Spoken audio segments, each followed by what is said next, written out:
नमस्कार, आप सभी का स्वागत है हिंदी सब्जेक्ट के टेस्ट में। इसमें आपको 20 प्रश्न मिलेंगे। इन प्रश्नों के माध्यम से आप खुद को जांच सकते हैं, परख सकते हैं कि आगामी परीक्षा के लिए आपकी तैयारी कितनी है। तो चलिए आज का टेस्ट स्टार्ट करते हैं। आज का पहला प्रश्न है, भाषा के प्रमुख चरण होते हैं 3, 4, 8, 7। तो भाषा के 4 चरण होते हैं, आंगिक, वाचिक, लिखित, यांत्रिक। ये भाषा के 4 चरण हैं। अगला प्रश्न है, जॉर्ज ग्रियर्सन तथा सुनीत कुमार चटर्जी के अनुसार हिंदी का प्रथम व्याकरण है हिंदुस्तानी ग्रामर, ब्रज भाषा व्याकरण, हिंदी शब्दानुशासन, हिंदी व्याकरण। तो ये है हिंदुस्तानी ग्रामर। ए ऑप्शन सही है। ग्रियर्सन तथा सुनीत कुमार चटर्जी के अनुसार ये हिंदी का व्याकरण है और यह जो है 1790 ईस्वी में प्रकाशित हुआ। कब? 1790 ईस्वी में। यह व्याकरण जो है जॉन गिल क्राइस्ट के द्वारा लिखा गया है और यह जो है अंग्रेजी पद्धति पर लिखा गया हिंदी का प्रथम व्याकरण है। हिंदुस्तानी ग्रामर जो है अंग्रेजी पद्धति पर लिखा गया हिंदी का प्रथम व्याकरण है। अंग्रेजी पद्धति पर लिखा गया प्रथम व्याकरण है तो वो हिंदुस्तानी ग्रामर है और यह जो है 1790 ईस्वी में लिखा गया है। ब्रज भाषा व्याकरण यह जो है 1658 ईस्वी में मिर्जा खां द्वारा रचित हिंदी का सबसे प्राचीन व्याकरण है। हिंदी शब्दानुशासन 1957 ईस्वी। 1957 ईस्वी ये किशोरीदास वाजपेयी द्वारा लिखा गया है और यह भाषा विज्ञान से संबंधित हिंदी व्याकरण है। यह जो है भाषा विज्ञान से संबंधित हिंदी का व्याकरण है। हिंदी व्याकरण कामता प्रसाद गुरु का है। ये जो है हिंदी व्याकरण कामता प्रसाद गुरु का है। कामता प्रसाद गुरु का व्याकरण है। अगला प्रश्न है, हेमचंद्र ने प्राकृत भाषा के कितने भेदों की चर्चा की है? 4, 3, 5, 6। तो ये की है 3 भेदों की और यह जो है अपने प्रसिद्ध ग्रंथ प्राकृत व्याकरण में, हेमचंद्र का प्रसिद्ध ग्रंथ प्राकृत व्याकरण में प्राकृत भाषा के 3 भेदों की चर्चा की है। पहला है आरसी, इसे अर्धमागधी भी कहते हैं। आरसी को अर्धमागधी भी कहते हैं। चूलिका पैसाची।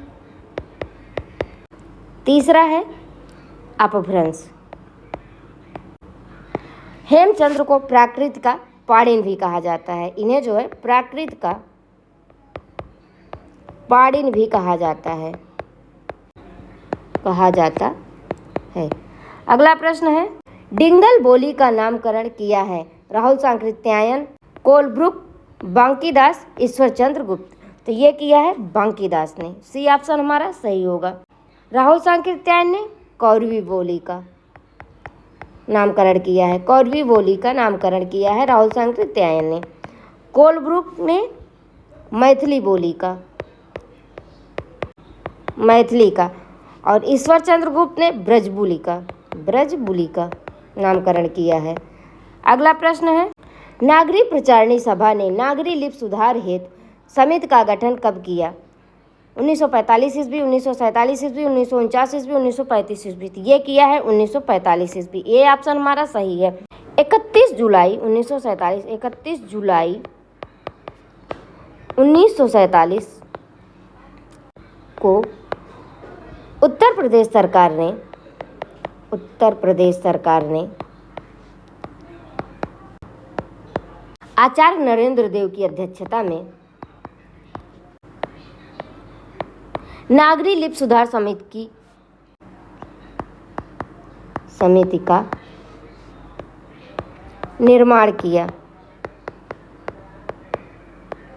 नागरी लिपि सुधार समिति का निर्माण कब किया गया? तो 31 जुलाई 1947 को उत्तर प्रदेश सरकार ने आचार्य नरेंद्र देव की अध्यक्षता में किया है। 1949 में इस समिति की कुल 9 बैठकें हुई थी। कुल 9 बैठकें हुई थी तथा समिति ने 25 मई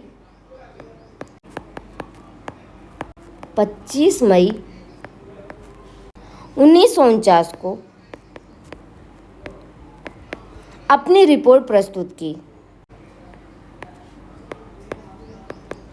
नागरिक प्रचारी सभा ने अपनी रिपोर्ट कब प्रस्तुत की? तो 25 मई 1949 को अपनी रिपोर्ट प्रस्तुत की। इस समिति की कुल कितनी बैठकें हुई थी? 9 बैठकें हुई थी। सन 1935 में हिंदी साहित्य सम्मेलन के इंदौर के 24वें अधिवेशन में सन 1935 में ईस्वी में महात्मा गांधी के सभापतित्व में नागरी लिपि सुधार समिति का गठन किया गया। नागरी लिपि सुधार समिति का गठन कब किया गया? तो वो किया गया है सन पूछा जाए तो सन 1935 में। और किसके सभापतित्व में? तो महात्मा गांधी के सभापतित्व में। और कहाँ? हिंदी साहित्य सम्मेलन के इंदौर के 24वें अधिवेशन में। अगला प्रश्न है, निम्नलिखित में से कौन सा इतिहास ग्रंथ डॉक्टर श्याम सुंदर दास द्वारा नहीं लिखा गया है? हिंदी भाषा का विकास, हिंदी भाषा का उद्भव और विकास, हिंदी भाषा और साहित्य, हिंदी कोविद रत्नमाला। तो ये है कौन सा नहीं लिखा गया है? तो ये हिंदी भाषा का उद्भव और विकास, बी ऑप्शन हमारा सही होगा। ये जो है उदय नारायण तिवारी के द्वारा लिखा गया है, नारायण तिवारी के द्वारा। शेष तीनों ये श्याम सुंदर दास द्वारा लिखा गया ग्रंथ है। हिंदी भाषा का विकास 1924 ईस्वी में लिखा गया। हिंदी भाषा और साहित्य 1923 ईस्वी में। हिंदी कोविद रत्नमाला 2 भागों में प्रकाशित हुआ। ये जो है 2 भागों में प्रकाशित हुआ। इसका प्रथम भाग 1909 ईस्वी में, प्रथम भाग 1909 ईस्वी में, और द्वितीय भाग 1914 में प्रकाशित हुआ, 1914 ईस्वी में प्रकाशित हुआ। अगला प्रश्न है, नेमिनाथ फागु की रचना की है राजशेखर सूर्य, जिनचंद सूर्य, धर्म सूर्य, सोमप्रभु सूर्य। तो ये की है जिनचंद सूर्य ने, बी ऑप्शन हमारा सही होगा। और यह जो है 1350 ईस्वी में लिखा गया है। नेमिनाथ फागु 1350 ईस्वी में लिखा गया। नेमिनाथ फागु में, जिसमें नेमिनाथ एवं राजुल के विवाह की घटना का वर्णन, घटना का चित्रण है। इसमें जो है नेमिनाथ फाग में नेमिनाथ एवं राजुल के विवाह की घटना का चित्रण है। अगला प्रश्न है, रासो शब्द की उत्पत्ति रहस्य से किसने मानी है? दशरथ शर्मा, हरप्रसाद शास्त्री, कविराज श्यामल दास, आचार्य रामचंद्र शुक्ल। तो ये मानी है कविराज श्यामल दास ने, सी ऑप्शन हमारा सही होगा। दशरथ शर्मा ने रासो शब्द की उत्पत्ति रासक से मानी है, रासक से। और हरप्रसाद शास्त्री ने राजयश से मानी है। रासो शब्द की उत्पत्ति राजयश से मानी है हरप्रसाद शास्त्री ने। आचार्य रामचंद्र शुक्ल ने रसायन, रास या रासो से मानी है रासो शब्द की उत्पत्ति। अगला प्रश्न है, पृथ्वीराज रासो में कितने छंदों का प्रयोग किया गया है? 68, 69, 65, 60। तो ये किया गया है 68 प्रकार के छंदों का प्रयोग।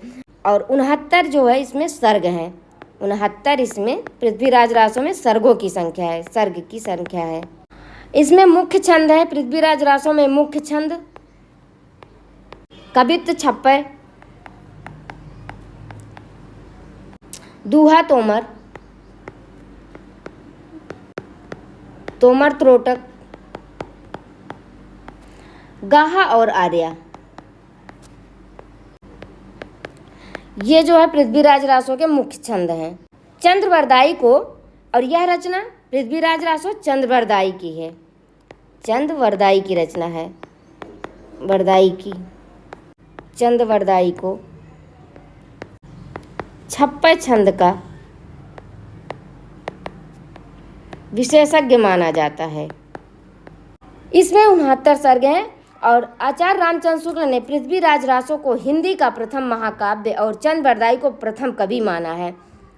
प्रथम महाकाव्य पृथ्वीराज रासो को तो आचार्य रामचंद्र शुक्ल ने, आचार्य रामचंद्र शुक्ल ने प्रथम महाकाव्य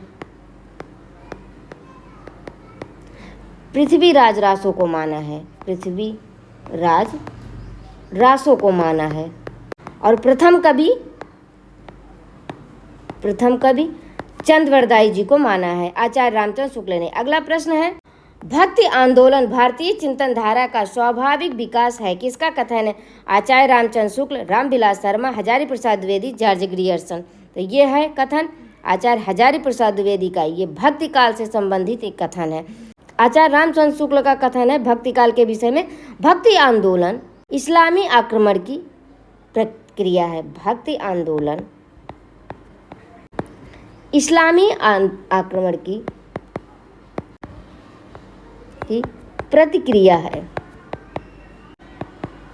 ये जो है आचार्य रामचंद्र शुक्ल ने कहा है।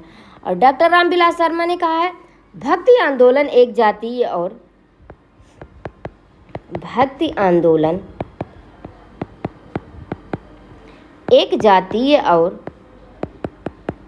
जनवादी आंदोलन है। ये जो है भक्ति आंदोलन एक जातीय और जनवादी आंदोलन है, तो रामविलास शर्मा ने कहा है भक्ति काल के विषय में। और जॉर्ज ग्रियर्सन ने कहा है भक्ति काल के विषय में, भक्ति आंदोलन ईसाईयत की देन है। भक्ति आंदोलन ईसाईयत की देन है। अगला प्रश्न है, कबीर की बाणी का संग्रह किसने किया है? धर्मदास, मलूकदास, ये सुंदरदास है, सुट्टरदास लिखुटा है, सुंदरदास, रैदास। तो ये धर्मदास ने किया है। कबीर की बाणी का संग्रह धर्मदास ने किया है। ये ऑप्शन हमारा सही होगा। बीजक नाम से 1464 ईस्वी में किया।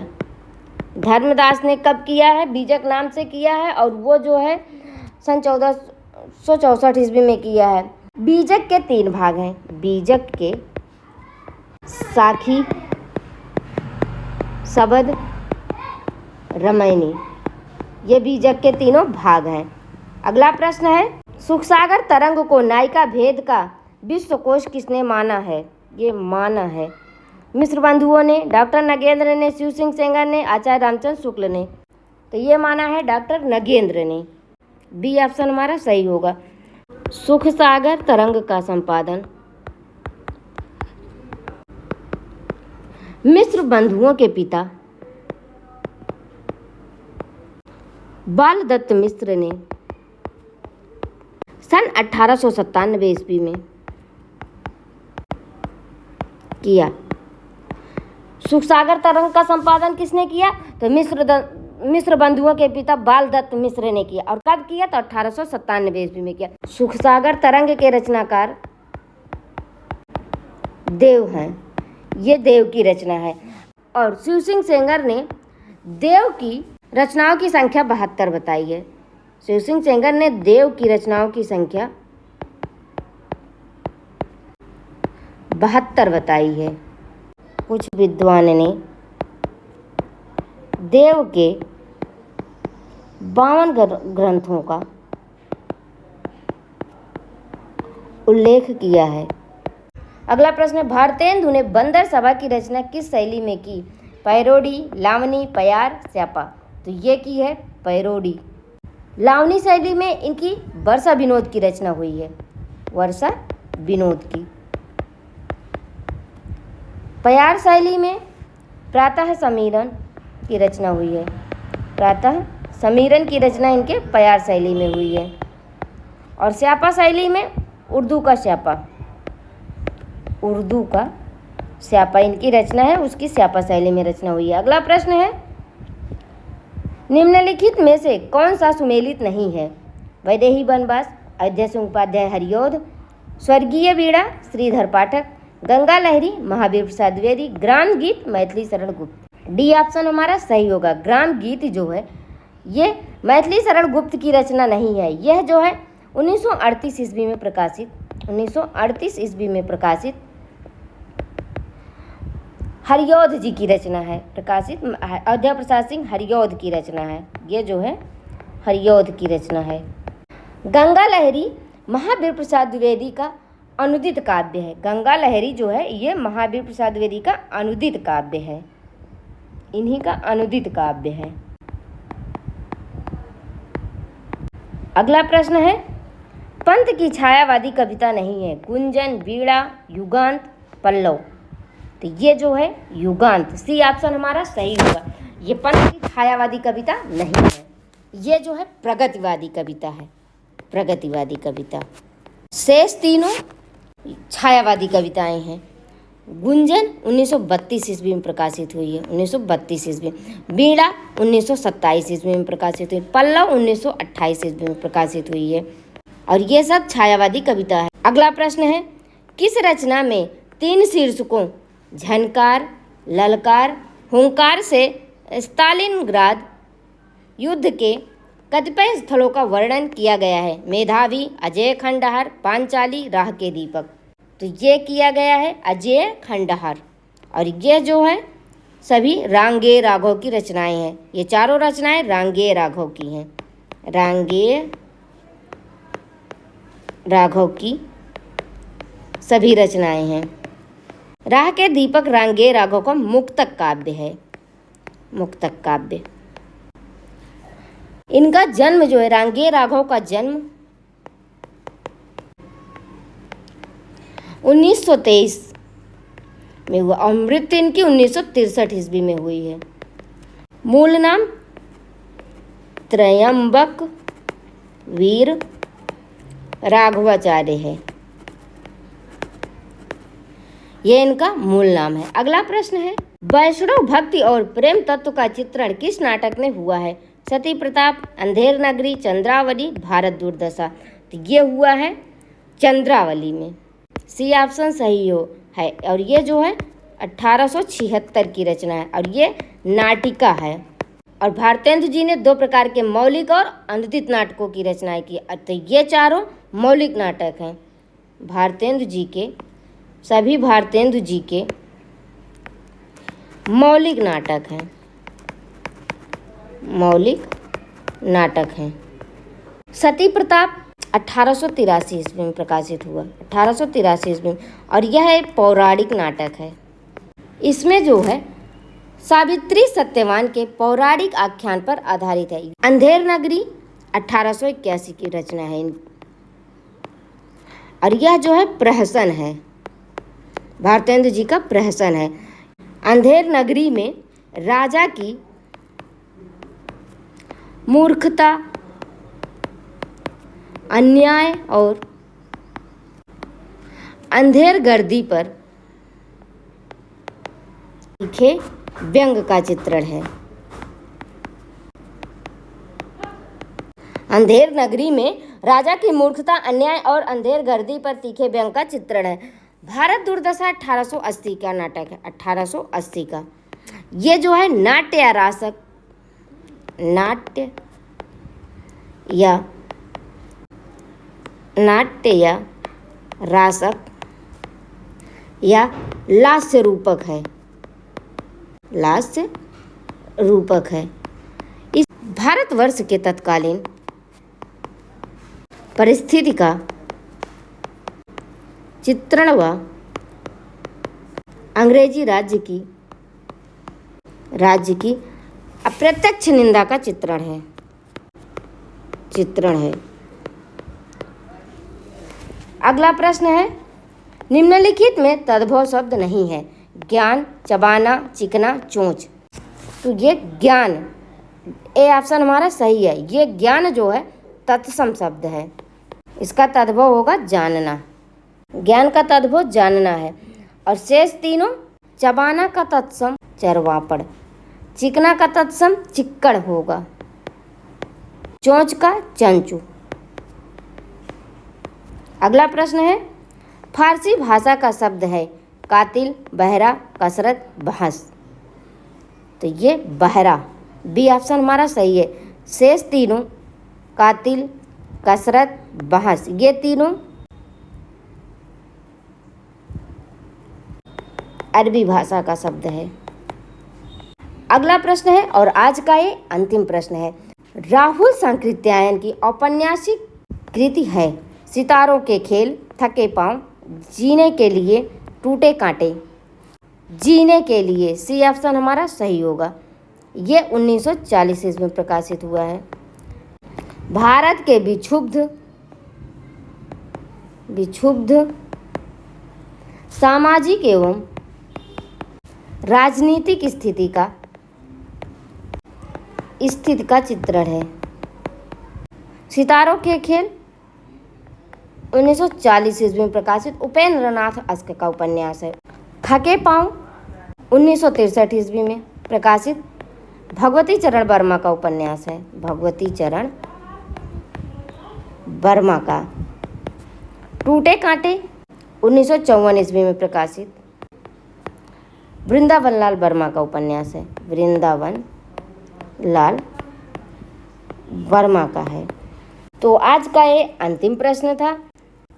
आज की क्लास यहीं पर समाप्त होगी। आप लोगों से निवेदन है कि कृपया आप लोग चैनल को लाइक, कमेंट, सब्सक्राइब जरूर करिए।